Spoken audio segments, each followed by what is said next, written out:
एक बार एक शिकारी शिकार करने के लिए जंगल में पहुंचा। उसने अपने तीर पर बहुत ही खतरनाक जहर लगाया और शिकार को निशाना बना करके अपने तीर को छोड़ा, लेकिन उसका तीर चूक गया और तीर एक पेड़ पर जा लगा। वह पेड़ बहुत ही हरा भरा और बहुत सारे तोते उस पर पेड़ पर रहते थे। जैसे ही वह जहरीला तीर उस पेड़ पर जाकर लगा, वह पेड़ धीरे धीरे सूखने लगा और उस पेड़ पर जो भी तोते रहते थे वह एक एक करके उस पेड़ को छोड़कर जाने लगे। उस बड़े से पेड़ के क्वार्टर में एक बहुत ही बूढ़ा तोता रहता था, जो बहुत ही धर्मात्मा और अच्छे मन का था।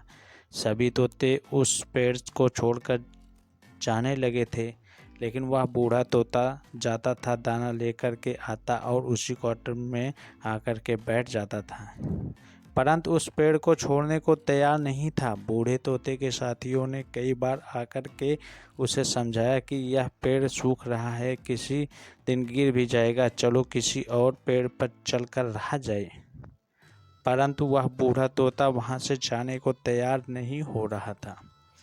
अब यह बात देवराज इंद्र तक पहुंची। उन्हें बताया गया कि एक तोता है जो जिस पेड़ पर रहता है, वो उस पेड़ पर एक जहरीला तीर लगने के कारण सूखने लगा, गिरने लगा और ख़त्म होने के कगार पर आ पहुंचा है। और एक बूढ़ा तोता अभी भी वहां पर रह रहा है।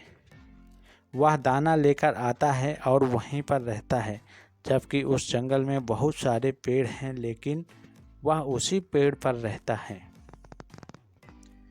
देवराज इंद्र प्रकट हुए और उस बूढ़े तोते से कहने लगे कि आप धर्मात्मा हैं, बहुत ही अच्छे मन के हैं, लेकिन आप इस पेड़ को छोड़कर किसी और पेड़ पर चले जाइए, क्योंकि यह पेड़ कुछ ही दिनों में गिर जाएगा। तालाब के पास में बहुत से बड़े बड़े हरे भरे पेड़ हैं, बड़े बड़े क्वार्टर हैं, उन पेड़ों पर फल भी लगे हुए हैं, उन्हें वहीं पर तोड़कर खा सकते हैं, परंतु यहाँ से आप चले जाएं। तोता बोला, माफ़ कीजिएगा, इस पेड़ ने मुझे जीवन दिया है, शिकारियों से मेरी रक्षा की है, हर मौसम में मेरे साथ रहा है, ये क्वार्टर मेरा घर है, यहाँ मैं पला बढ़ा हूँ, इस पेड़ को मैं छोड़कर कैसे जा सकता हूँ। इस पर संकट आया है तो क्या मैं इसे छोड़कर चला जाऊँ? मैं ऐसा कभी नहीं कर सकता।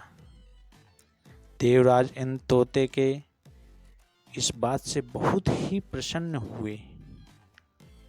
उन्होंने तोते से कहा, मैं आपके इस बात से बहुत ही खुश हूँ, मांगो जो आपको मांगना हो।